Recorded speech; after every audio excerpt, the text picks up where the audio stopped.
What's up, guys? Coach Madden, official trainer, YouGoProBaseball.com, and today I've got for you 3 hitting drills you should never do.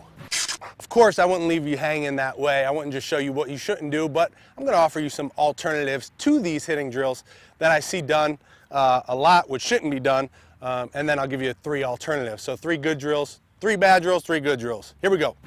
The first hitting drill you should never do. I saw this on Instagram the other day. A guy was sitting down, had a tee out here, and he was actually doing this rapid speed, which is even worse in my opinion. But he was just here swinging and hitting these balls like this. Now, I don't know if you can tell, but my hands are getting out and away from my body. It seems like a good drill because I'm working on my hands here, but my hands, when I'm sitting like this, my hands are getting away from my body and I'm really working on a bad swing, bad hand path, bad arms. Everything is bad in this drill. So you never really want to do this drill. An alternative to this is to set your hips going forward a little bit, okay? Get a little bit closer to the tee, and you want to promote the correct hand path. So now I'm going to be set up here. I can get a little bit loaded. Now I can get to a good contact point. When I'm sitting so far back like I was before, getting out and around, I'm doing more harm than I am good, especially if I'm doing that drill in rapid speed. Now if we slow it down and go one ball at a time, I've got my hips turned in already a little bit, and now I could work on the proper contact point. So you got to find that good spot, which for me is going to be right about here, and then I'm just going to work on loading, staying inside, and driving. So similar drill, we're just turning the hips in a little bit, working on a load and a good contact point. Thinking about line drives. The second hitting drill you should never do, I saw a couple times online, and it's where guys will drop that back knee all the way down to the ground and then work on hitting, okay? Now I get the idea behind this drill is to work on having that knee come down and in, because that's what you want to do in the swing, but it doesn't happen like that.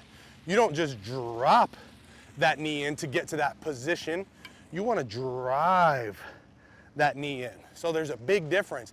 And this movement is working on kind of collapsing and falling, when this movement is working on driving that back knee in. So here's the bad drill. I'm gonna have to lower this down a little bit.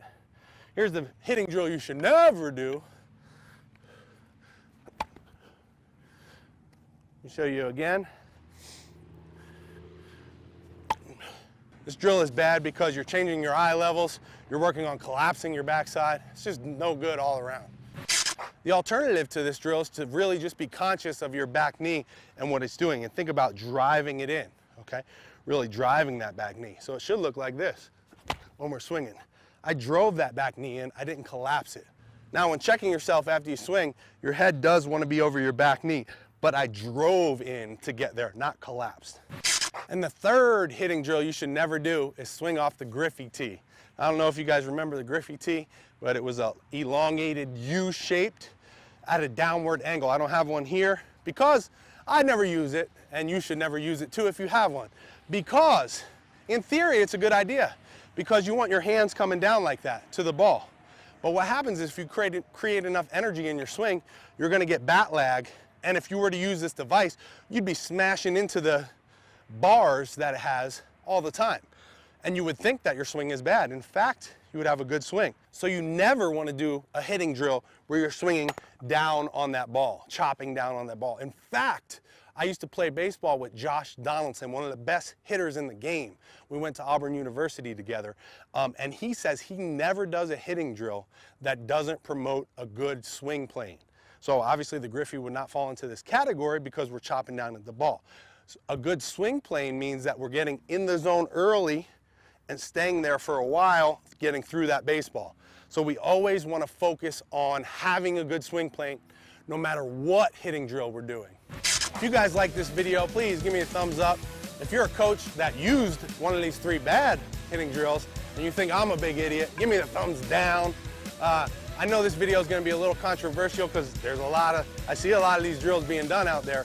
So if you got something to say in the comments, go ahead. I'd love to talk to you there. I would just never do these 3 hitting drills myself or with my guys. They don't make sense to me. And that's what I try to think of when I'm doing these things. Like Donaldson says, you know, every hitting drill that you're doing should focus on swing plane, okay? You should be really focusing on practicing a good swing. If you're working on drills, that's what you should be doing. So leave a comment below. Let me know whether you liked it or you hated it. Let's talk a little bit down there. Of course, if you haven't already, hit that subscribe button, because I got a bunch more videos coming real soon. Some stuff that I think you'll really like. So I'll talk to you guys in the next video.